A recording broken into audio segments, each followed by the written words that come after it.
Saudações, bem-vindos ao Raízes do Sinai. É muito bom ter a companhia de vocês para iniciarmos essa jornada histórica fascinante. Nesta explicação, nós vamos fazer uma ponte direta, ligar aquelas profecias bíblicas mais antigas com a história pura e dura da humanidade. É absolutamente incrível observar como esses textos milenares não apenas relataram os eventos, mas desenharam um roteiro cirúrgico sobre a ascensão e a queda dos maiores impérios do mundo. E mais do que isso, nós vamos descobrir juntos a verdadeira história por trás do período dos Macabeus e desvendar as raízes originais de tradições que sobrevivem até os dias de hoje. E para guiar a nossa conversa, nós vamos passar rapidinho pela divisão dos reinos, as visões de Daniel, o Império Medo-Persa e todo aquele processo de helenização. Em seguida, vamos mergulhar na famosa revolta dos Macabeus e, por fim, revelar a verdadeira origem bíblica do Hanukkah. Certo, vamos mergulhar direto nisso e estabelecer a nossa base histórica no mundo antigo. Tendo como pano de fundo aquelas potências gigantescas como o Egito e a Assíria, a nação de Israel chega ao seu auge lá no reinado de Salomão. Só que logo depois acontece o inevitável, a grande ruptura. O reino acaba se dividindo na casa de Israel e na casa de Judá. E essa divisão enfraquece toda a região, criando um verdadeiro efeito dominó. O resultado final, a casa de Judá acaba sendo levada para o cativeiro no Império da Babilônia por longos 70 anos. E é justamente aí, nesse exílio babilônico, que a nossa história ganha contornos proféticos impressionantes. Estando na Babilônia, o profeta Daniel recebe revelações incríveis. Sonhos de uma estátua gigante e visões de bestas enigmáticas que serviram como um verdadeiro projeto profético. Isso ilustra brilhantemente como a profecia se cruza com a história documentada. O rei Nabucodonosor sonhou com uma estátua imensa de diferentes metais, e Daniel teve visões de animais que correspondiam exatamente a eles. A cabeça de ouro e o leão alado representavam a Babilônia, o peito de prata e o urso, o Império Medo-Persa, a cintura de cobre e o leopardo superveloz, o Império da Macedônia. E por fim, as pernas de ferro representavam uma besta terrível e esmagadora, que marcava a ascensão de Roma. A precisão dessa sequência nos registros históricos é de arrepiar. Vamos avançar e ver como essa transição de poder se construiu na prática. E então chegamos à primeira grande mudança de poder mundial, a ascensão do Império Medo-Persa, o peito de prata e o urso devorador. Então a Babilônia cai e entra em cena o Império Aquemênida sob a liderança de Ciro o Grande. A estratégia geopolítica deles era simplesmente genial. Em vez de esmagar as culturas que eles dominavam, eles as abraçavam. Eles praticavam uma tolerância religiosa enorme, permitindo e até financiando os cultos locais só para manter a paz e legitimar o próprio império. Os dados históricos comparam essa assimilação suave do povo judeu à clássica analogia do sapo na água fervendo. Como eles podiam manter suas práticas livremente, o povo foi se acomodando, absorvendo costumes pagãos aos poucos, sem sequer perceber que a temperatura cultural estava mudando. Mas a história não para. Aquela tolerância pérsia estava com os dias contados, prestes a ser brutalmente interrompida pela chegada de Alexandre e a helenização. O grande sonho de Alexandre o Grande era unificar o globo debaixo de uma única identidade. As campanhas militares dele foram de uma brutalidade e rapidez tão avassaladoras, não dando nem tempo de reação aos inimigos, que Daniel o viu profeticamente como aquele leopardo rápido e implacável. Ele simplesmente varreu o mapa, derrubou o Império Persa e espalhou a força, o estilo de vida, a filosofia e a religião grega. Todo esse processo ficou conhecido como helenização.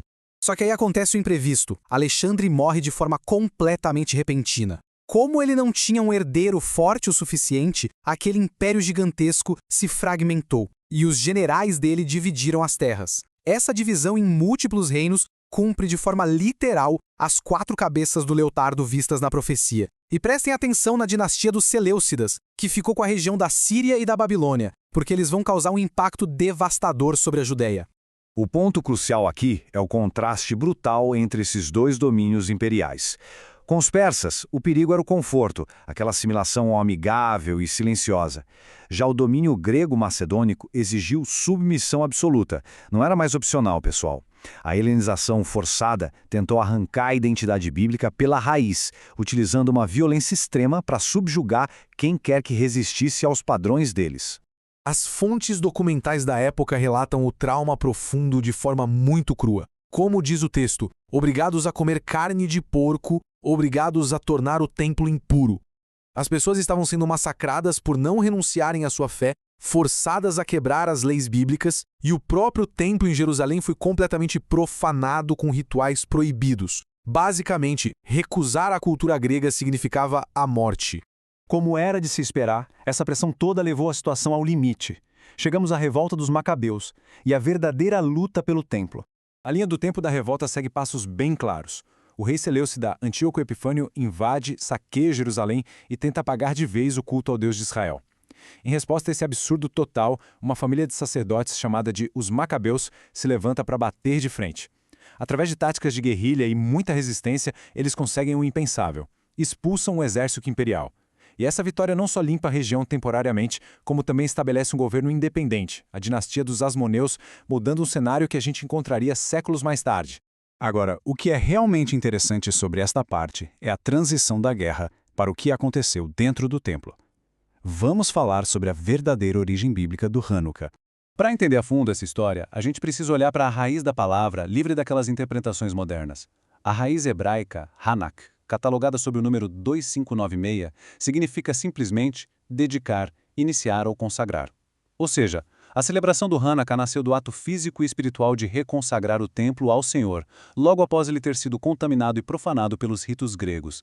O material em análise traz um contraste importantíssimo sobre como a celebração ocorreu e como ela é lembrada hoje. Na história original, os Macabeus realizaram uma purificação do templo que durou 8 dias, e as fontes explicam que isso foi feito para espelhar os requisitos bíblicos da festa de Sucote, que também durou 8 dias e envolve muitos sacrifícios de paz, da mesma forma que o rei Salomão fez lá na primeira dedicação do templo. Mas aí, a tradição moderna adicionou elementos externos. A menorá original do templo, que a lei proibia alterar, virou um candelabro de 9 braços. Surgiu também a narrativa do milagre do óleo, que as fontes históricas argumentam ser uma justificativa posterior do sistema rabínico, alinhando a data festiva com a época da antiga Saturnália romana, cheia de luzes e trocas de presentes.